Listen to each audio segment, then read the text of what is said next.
인생은 우리에게 일어나는 일이 10%인데 우리가 이렇게 어떻게 하느냐가 90%라고 합니다. 학교 공부보다 인생 공부가 먼저인 거죠. 이 학교에서 하는 공부는 마치 취업을 위해서 하는 공부와 같기 때문입니다. 그래서인지 대학교를 마치고 취직하면 더 이상 공부를 하지 않습니다. 하지만 사회생활은 그렇게 녹록하지가 않습니다. 학교에서 배운 것만으로는 인생을 제대로 살기가 어렵습니다. 그렇게 녹록지가 않습니다. 학교에서 배운 것만으로는 인생을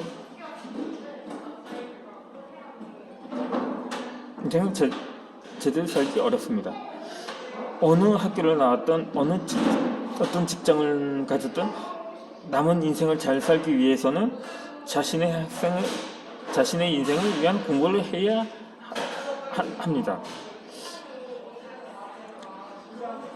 꿈을 이루는 사람들은 어떻게 보면 평생 공부를 합니다. 인생이 달라지는 공부는 퇴근 후의 시간과 주말 시간을 잘 활용해야 합니다. 일하면서 남는 자투리 시간을 잘 활용하는 것도 좋습니다. 인생을 후회하는 사람들은 보면 학교 다닐 때 공부를 열심히 했더라면 20대에 조금만 덜 놀고 저축을 했더라면 하는 후회를 많이 합니다. 그런 사람들은 대부분 40대가 되면 30대에 할 걸 하면서 계속 미루게 됩니다.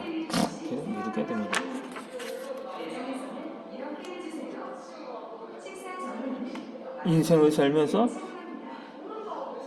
후회하는 인생을 살게 되죠. 후회하고 있을 때 뭔가를 시작해야 할 때입니다. 지금 이 삶에서 어떤 것을 배우냐에 따라 우리의 다음 삶이 달라집니다. 지금 또 귀찮거나 무엇을 해야 할지 몰라 아무것도 하지 않는다면 그 다음 삶 역시 지금과 같을 수밖에 없습니다. 씨를 뿌리고 물을 주고 꽃을 피우고 열매를 맺고 그 열매가 잘 익을 때까지 기다렸다가 수확해야 제대로 된 열매를 얻을 수가 있습니다. 그 성공한 사람들도 우리와 똑같은 고통을 느꼈고 똑같은 한계를 극복했다는 것만 알면 무엇이든 못할 것이 없는 거죠. 인생에서 행복해지기 위해서는 자기가 살 수 있는 최고의 삶을 살면 됩니다. 그러기 위해서는 먼저 자기 자신에 대해 알아야 합니다. 자신에게 가장 중요한 것이 무엇인지 알면 이를 성취하기 위해 목표를 세우고 행복감을 키울 수 있습니다. 이제 우리나라에 대해서는 이렇게 평가를 합니다. 독서량은 꼴찌인데 인터넷이 강국이라는 거죠. 이 1909년도에 노벨 화학상을 받은 독일의 물리학자인 프레드릭 오스트발트는 성공한 사람들에게서 긍정적인 사고 방식과 독서라는 공통점을 찾아냈습니다. 이 시카고 대학은 1930년대에 그레이트 북이라는 144권의 고전을 필독서로 지정해서 졸업을 할 때까지 다 읽어야 하는 시카고 플랜을 가동했습니다. 처음에는 이 계획에 많은 반대가 있었지만 결국 시카고 대학은 세계 최고의 대학으로 우뚝 서게 되었습니다. 우리 국민의 독서량은 형편이 없다고 합니다. 미국의 한 여론조사 기관에서 지난해 OECD 회원국을 포함한 세계 30개국을 대상으로 독서량을 조사했다고 합니다. 그 중에 한국이 꼴찌였던 거죠. 일주일에 책 읽는 시간이 3시간을 조금 넘는다고 전했습니다. 1위에 오른 인도의 10.7시간과 비교하면 부끄럽기 짝이 없는 수준이죠. 한 달에 책을 사는데 쓰는 돈이 겨우 8,000원 수준이라는 거죠. 인도가 1위라고 랭크된 것에 대해서 그렇다면 이렇게 반박할 수도 있을 것입니다. 아니, 인도가 세계 최고의 독서율을 기록했는데도 왜 여전히 나라가 저 모양 저꼴이냐고 말입니다. 물론 그렇게 볼 수도 있습니다. 인도도 한때 브릭스 삼총사라고 해서 신흥 공업국, 우리나라가 1980년대 아시아의 용이라고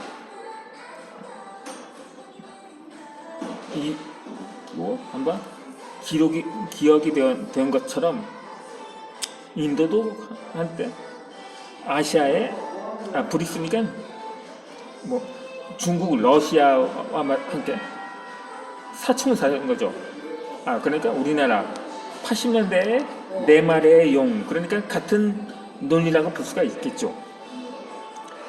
근데 지금 인도의 고질적인 문제가 뭐냐면 우리나라로 치면 사회 제도가 우리나라로 치면 조선시대, 즉 봉건시대에서 수준에 머물러 있다는 거죠. 우리나라 최하위층인 백정, 인도에서는 불과 총 1000민이라고 하는데 최고위층이나 하면 이 브라만 계급이라고 있거든요. 인도의 토속 종교 중에 이 브라만교라고 있었습니다. 그러니까 이 브라만 계급은 거의 신족이라고 할 수가 있겠죠. 거의 신의 위치와 동등하다고 할 수가 있는 거죠.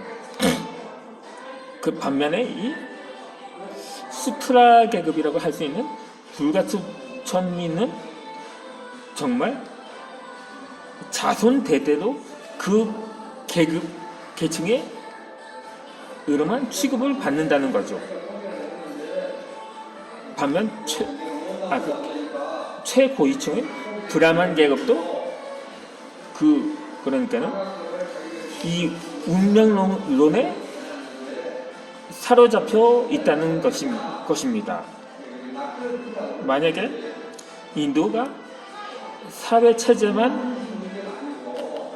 조금 개혁을 했다면 인도는 지금쯤 중국을 제치고 세계 초강대국으로 등극할 수도 있을 거라고 믿어 의심치 않았을 겁니다. 아무튼간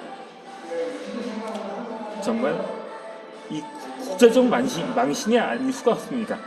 이 동네 창피한 수준을 넘어서 그나마 일주일에 3시간을 넘는 것만으로도 어느 정도 체면이 쓴다고는 말할 수는 있는데, 새암신계곡에 그래도 이전 영상에서 제가 지구상에 200여 개 나라가 있으니까 30개국 중에 꽂히면 한 30위? 그 정도면 양호한 편이라고 볼 수는 있습니다. 좀 더 넓은 시각으로 본다면. 하지만 이 OECD라면 정말 선진국이라고 불리는 나라들 중에서 이 선진국이라면 이 독서가 빠질 수 없는 게 선진국인데, 선진국 중에서 꼴찌라면 정말 차마 고개를 들고 다닐 수준이 되지 못하는 거죠.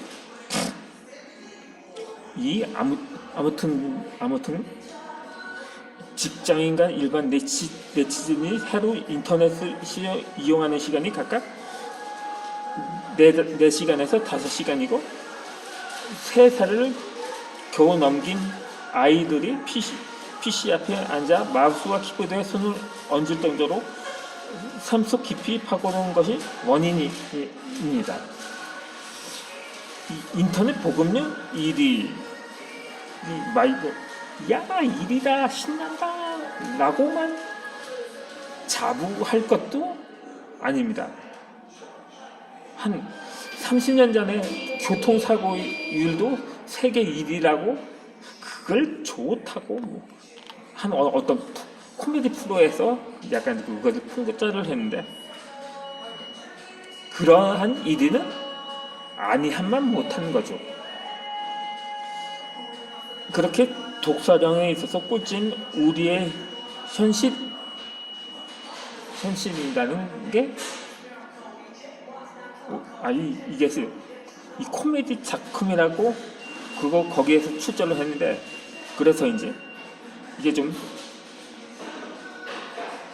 웃기지도 않는 웃기는 현실이라고 할 수가 있는 거죠.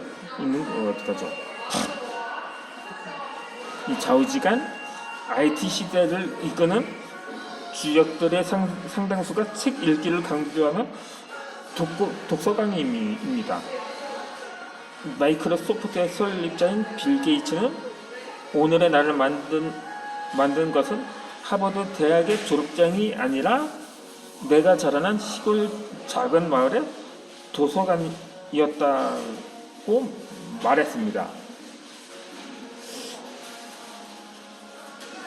저도 마찬가지로 학교는 중퇴했기 때문에 대학 졸업장이 없거든요.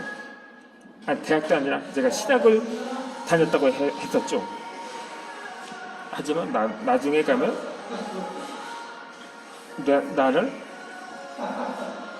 오늘의 나를 내가 만약에 빌 게이츠의 입장이 돼서 훗날 회고를 하거나 아니면 내가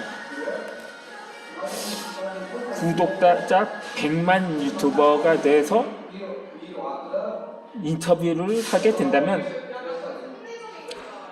오늘의 나를 만든 것은 대학 졸업장이 아니라 내가 사는 동네에 있는 도서관이었다고 아마 말을 하게 될 것입니다. 또 CDMA 개발의 주역이다 한국 IT의 발전 기반을 마련한 양승택 전 정보통신부 장관은 전 대법원장 양승택이 아니고 양승택이라고 전직 정보통신부 장관이 있었다고 합니다. 그 장관은 일 때문에 마주한 생소한 개념을 머릿속에 대제로 기억을 하지 못했다고 합니다.